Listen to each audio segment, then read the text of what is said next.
You ask Tiger to calculate. This deals with linear inequalities with one unknown. The final result is x equal or greater than -2. Let's solve it step by step. Isolate the x. Divide both sides by -12.5. Whenever you multiply or divide by a negative, reverse the inequality sign.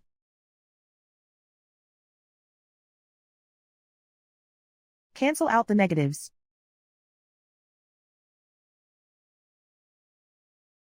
Simplify the arithmetic.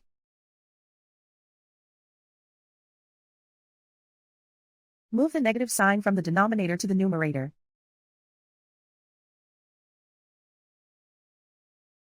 Simplify the arithmetic.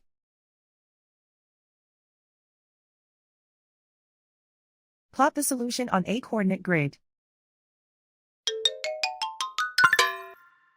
And so the final result is x equal or greater than -2.